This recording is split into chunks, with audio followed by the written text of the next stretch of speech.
So, in your opinion, what do you attribute to the success of AP in India's wind story, and how do you see the role of Andhra Pradesh emerging in the new age bids, which are not plain vanilla solar or wind? Thank you, Subbu. One is I'm a domicile of AP, and second is I'm a big fan. I don't mind announcing that of Mr. Naidu professionally. So the thing is that I've been following you for the last 40 years. I had my experience of creating Simadri project with you and various things. And you just not talked about distribution, billing. I distinctly remember when Delhi got privatized, I was in Reliance that time. I was the first CEO of a couple of distribution companies there. The first phone call we requested was AP Discom CMDs for learning how to do the distribution, how you improve the efficiencies there. I remember that after a few months, then Mr. Anil Ambani said, let's go and meet Mr. Naidu. Let's see what we can do in AP in distribution, because we wanted to expand our business. Sir, you may not remember, it was at Sankranti, we came to your house, spent there. When we were talking about distribution, for 2 hours, you gave me a lecture on what are you billing, old city problems. How are you resolving the billing and collection there?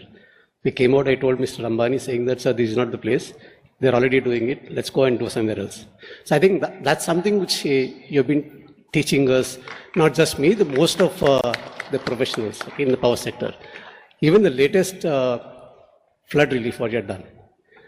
So there are some lessons for corporate CEOs like us. Okay? I was at Vijayawada the last weekend. When you talk to the people, what you hear from them is that it's not that what you have done. I think more importantly is that the confidence that government is working, they will take care of us. That anxiety of people is what you're taking away.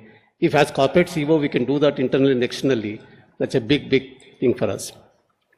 That's what I wanted to put a caveat. But coming back to Subbu, what you asked on things, AP is really blessed in a number of ways. As we saw in the use potential for wind, use potential for solar. But what also important factor is that in wind everybody looks at PLF.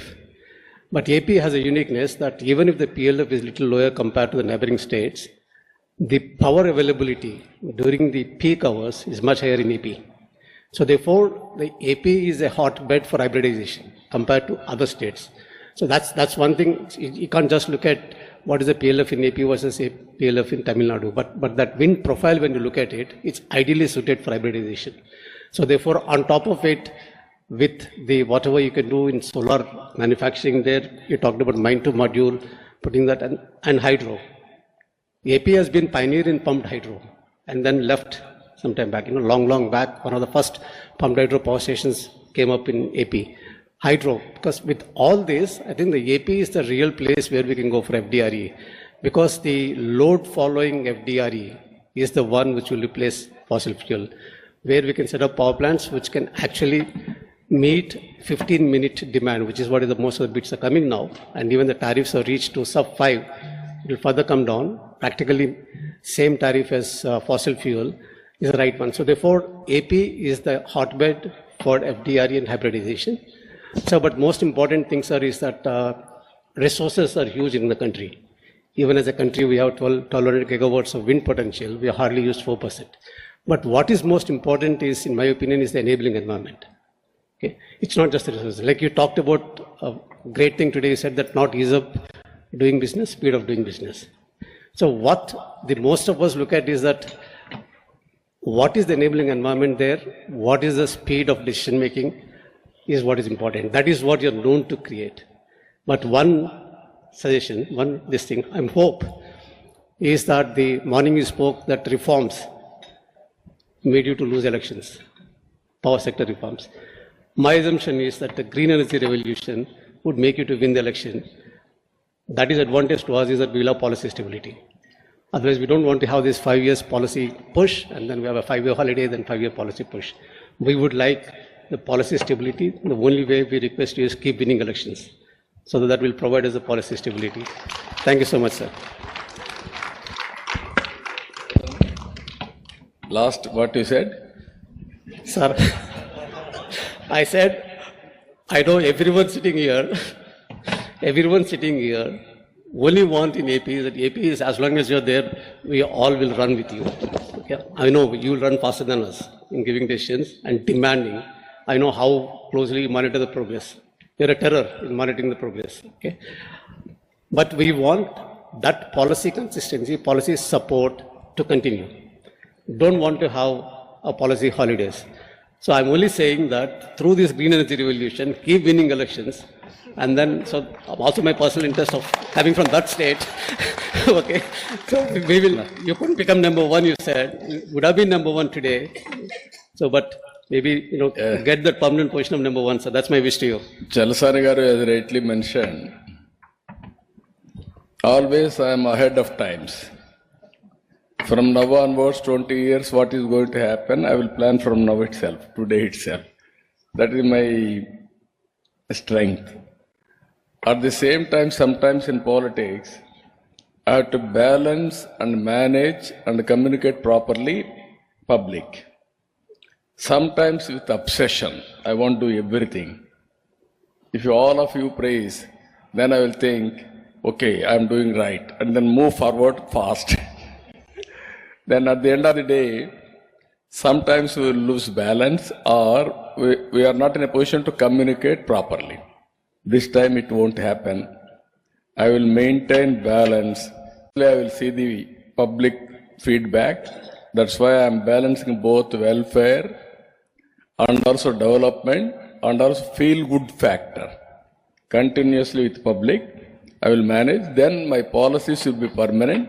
I can do better work by doing that. I entirely realized now I am very technology, everything has come. I will integrate everything. This time I had a historic victory. 93% we have won. Never in the history of my party also. Opposition party got only 11 seats. There are so many historical reasons also. So with this victory, I wanted to take forward continuously how to take them into confidence, my stakeholders. Thank you, sir. You That's are what all you my said. supporters. Real stakeholders are my voters. How to empower them continuously, I have to work with them. I will do that. No, but that's what you said. I read in the article, what attracted me today was you talked about land acquisition problems and you talked about 3 Ps, which you mentioned now, public, private and people. I think that's what is required, sir. So just by pushing on the people, you're not really going to do that. So what I like, no, everybody best part is of the article is smart. 3 Ps. No, everybody is smart, you are smart, public also very smart. But we have to balance everybody. Win-win situation, empowering people is our criteria. I am introducing one more policy here, P4, Public-Private People's Partnership, how to eradicate poverty, how to empower them. I wanted to involve industrialists also in that. Some people are always poor. Is it not our social responsibility? You are having CSR, so many things. Spending money is one, and hand-holding is another. Sometimes I was born in a small village. I used to walk to a high school 7 kilometers, even high school. Even Modi ji always is saying how he brought up. So that is the humble stories behind everybody. So what we have to do by using our management techniques or bandwidth, can we change 1,000 families, 500 families basing on our resources and bandwidth? You are having so many verticals, all industries. One vertical you can create how to eradicate poverty, how to handhold poor people.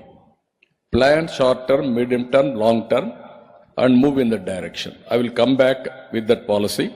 I am very fascinated. I don't want to see 2047 below poverty line.